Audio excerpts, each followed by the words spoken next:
Assalamualaikum warahmatullahi wabarakatuh. Nama saya Siti.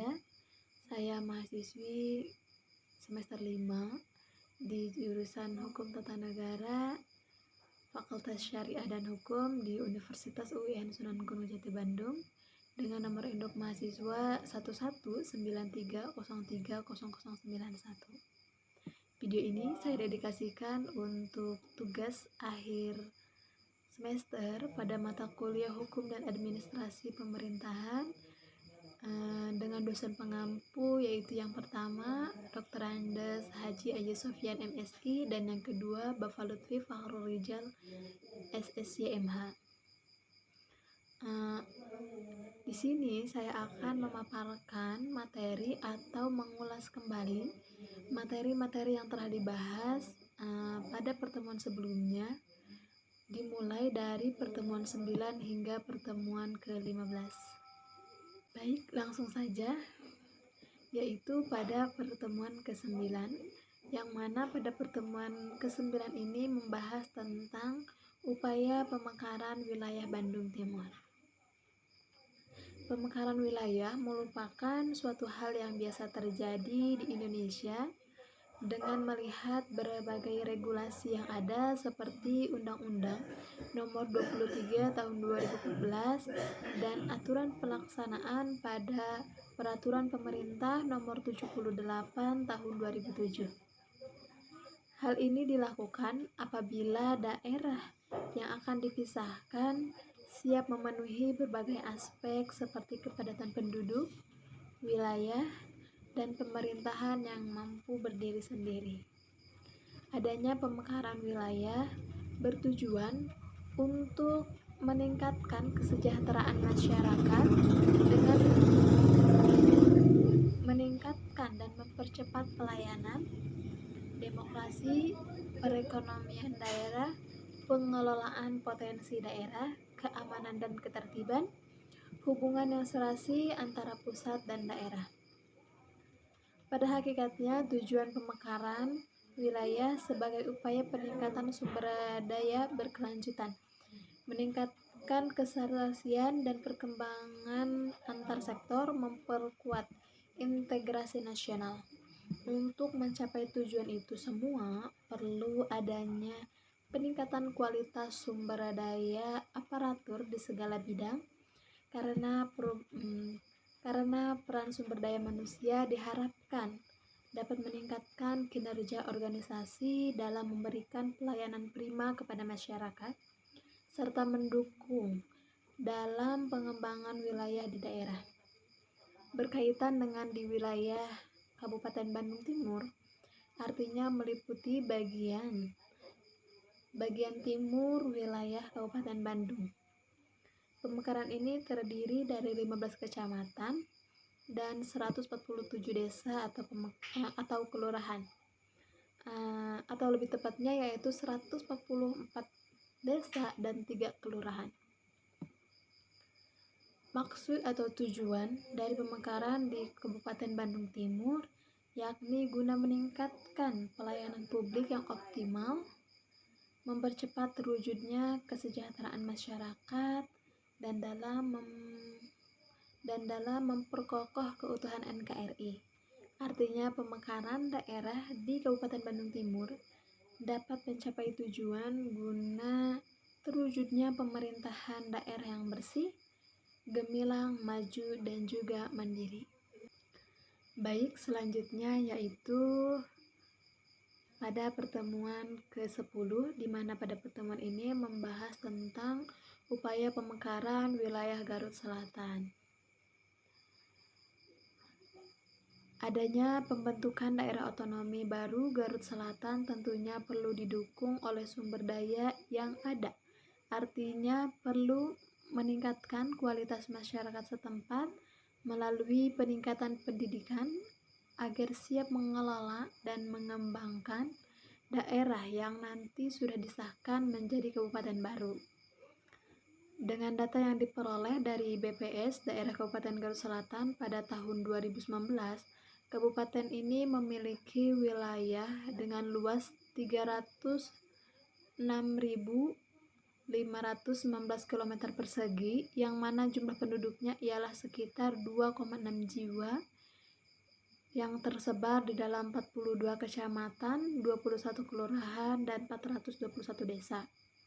Karena jumlah wilayah yang luas dan jumlah penduduk yang sangat banyak, maka hal tersebut mengakibatkan ketidakseimbangan atas kemampuan pemerintahan daerah Kabupaten Garut Selatan ini, dan wilayah yang cukup luas ini mengakibatkan mempengaruhi jarak tempuh yang mana jauh dari pusat kota dan adanya keterbatasan sarana prasarana yang ada di daerah tersebut. Maka dari itu, pemekaran di Kabupaten Garut Selatan pun mendapatkan respon oleh pemerintahan Kabupaten Garut Selatan untuk dapat mendukung pemekaran daerah tersebut, dan pada tahun 2013 ada rencana akan diadakan pembentukan Kabupaten Garut Selatan. Tapi sampai saat ini belum ada perkembangan dikarenakan adanya kebijakan moratorium yang dilakukan oleh pemerintahan pusat. Padahal pada saat ini masyarakat Garut Selatan telah antusias yang mana mereka ingin memisahkan diri dari Kabupaten Garut. Hal ini disebabkan karena Kabupaten Garut Selatan memiliki potensi yang mana sumber daya alam yang dimilikinya sangat kaya dan beragam. Sayangnya sumber daya alam ini belum terkelola dan tertata dengan baik, padahal harapan ini menjadi aset dalam pendapatan yang mana dipergunakan untuk kesejahteraan masyarakat. Adapun data pemekaran Garut Selatan terdapat dalam 15 kecamatan. Kemudian dari segi ekonomi tentunya Garut Selatan kaya akan sumber daya baik dari pertanian, perkebunan, perikanan yang perlu diolah dan dibantu oleh pemerintahan daerah. Selanjutnya dari segi pendidikan tentu banyak yang menjadi tugas besar yang harus dibangun, baik dari pembangunan pendidikan sampai pendidikan terhadap masyarakat, karena di Garut Selatan masih banyak masyarakat yang putus sekolah.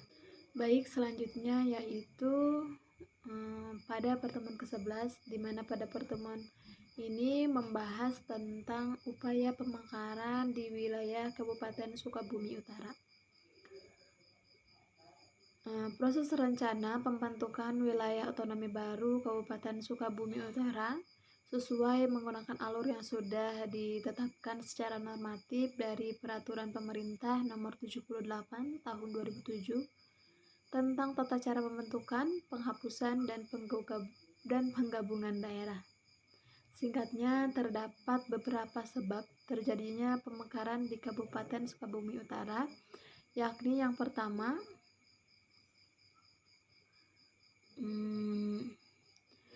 predikat sebagai salah satu kabupaten tertinggal di Jawa Barat. Bagi Sukabumi, hal ini menjadi sebuah permasalahan.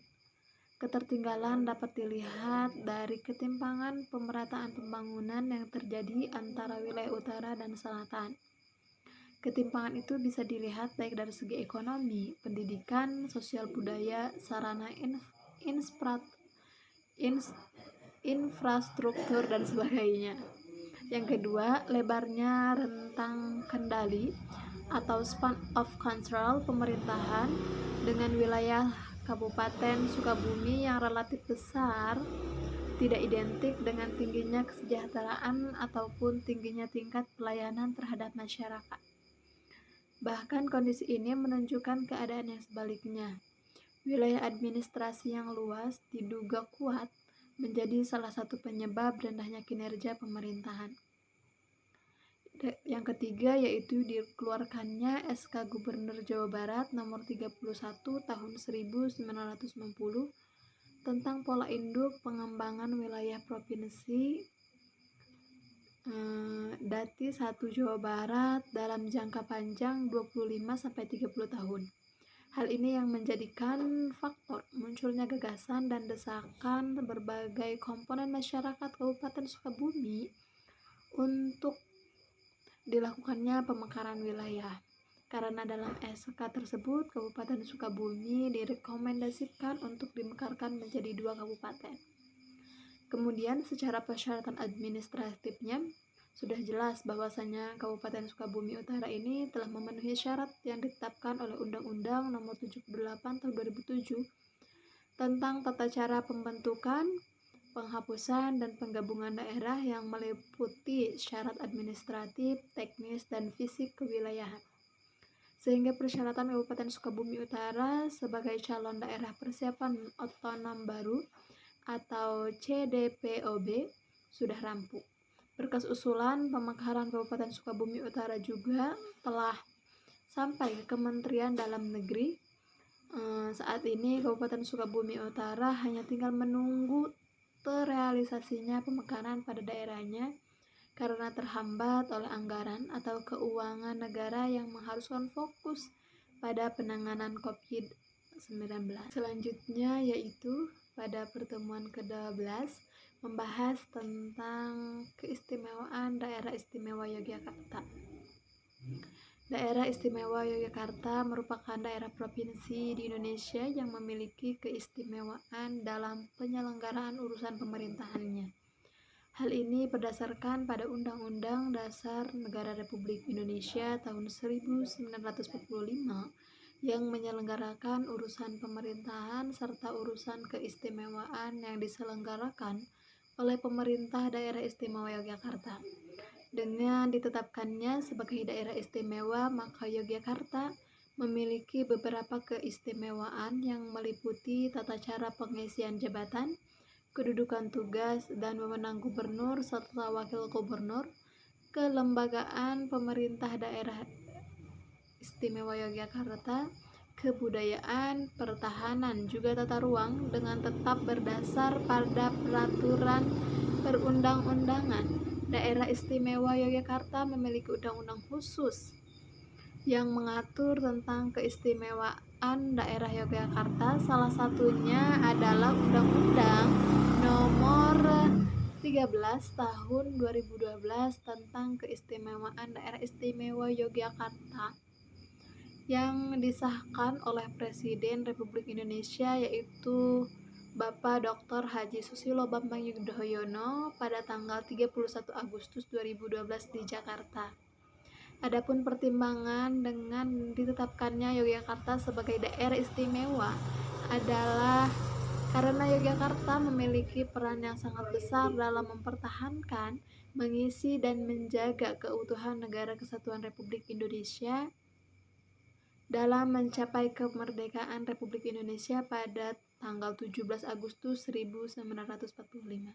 Selanjutnya yaitu pada pertemuan ke-13, di mana pada pertemuan ini membahas tentang pembentukan otonomi khusus Nanggro Aceh. Jadi pembentukan otonomi khusus Nanggro Aceh dimulai dari adanya kesepakatan perjanjian damai antara Gerakan Aceh Merdeka dengan pemerintah Republik Indonesia pada tanggal 15 Agustus 2005. Perjanjian tersebut dituangkan pada Undang-Undang RI Nomor 11 Tahun 2006 tentang Pemerintahan Aceh atau Undang-Undang PA.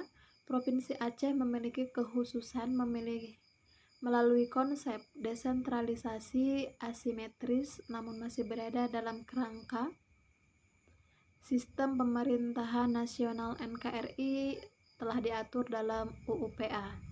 Adapun Undang-Undang Nomor 18 Tahun 2001 tentang otonomi khusus bagi Daerah Istimewa Aceh sebagai provinsi (NAD) memuat pengaturan terkait perubahan penerapan asas penyelenggaraan pemerintahan di Indonesia dari asas sentralisasi menjadi desentralisasi.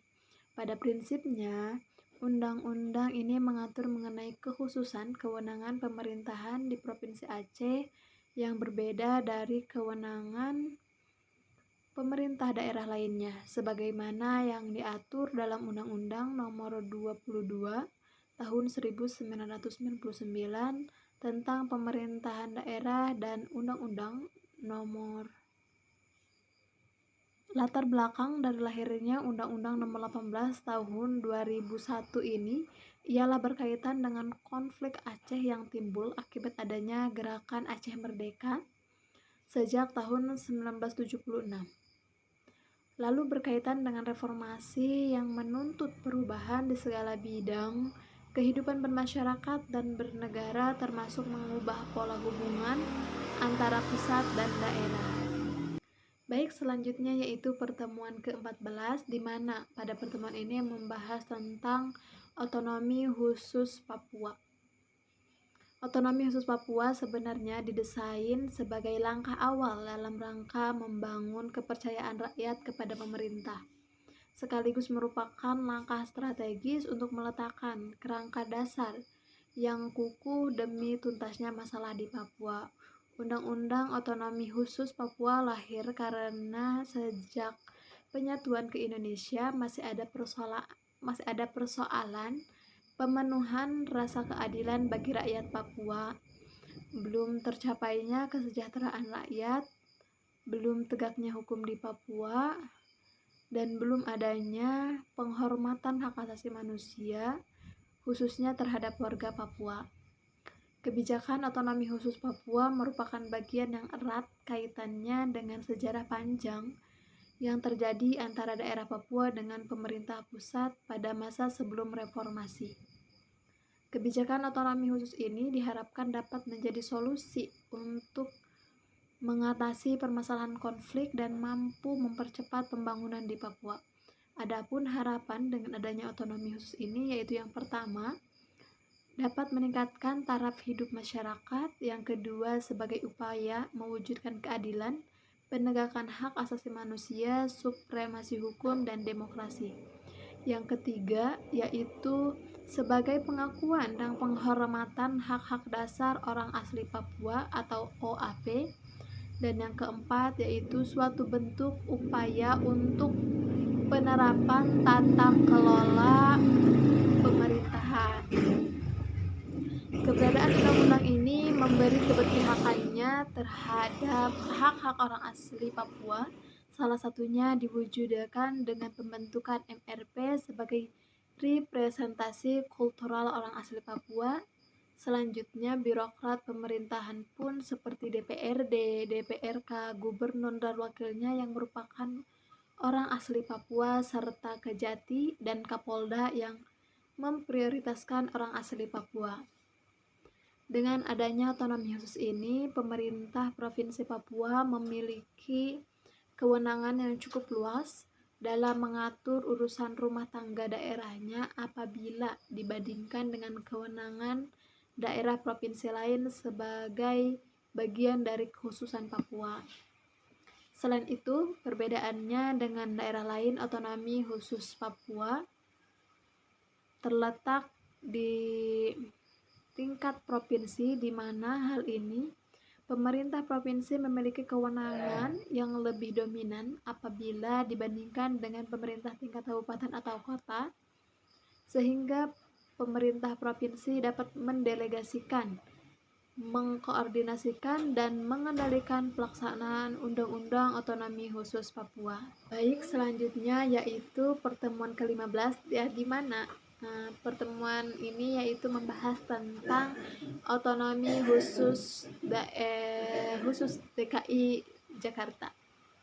Otonomi khusus DKI Jakarta diberikan oleh pemerintah pusat atas dasar pertimbangan bahwa wilayah ini merupakan wilayah yang strategis untuk dapat dikembangkan dan memberikan dampak bagi rakyat Indonesia. Selain itu, DKI Jakarta sebagai wilayah kedudukan ibu kota negara juga menjadi penting untuk diberikan kekhususan dalam menjalankan pemerintahan, baik itu dalam mengambil keputusan, kebijakan, atau pelaksanaan wewenang pemerintahan daerahnya. Berdasarkan Undang-Undang Nomor 29 Tahun 2007 tentang kekhususan pemerintahan daerah khusus ibu kota Jakarta, telah dijelaskan secara lengkap apa saja yang menjadi batas kewenangan khusus yang dimiliki oleh daerah administrasi ini. Tentu saja dengan tidak melanggar batas-batas otonomi daerah seperti konstitusi dan undang-undang pemerintahan daerah.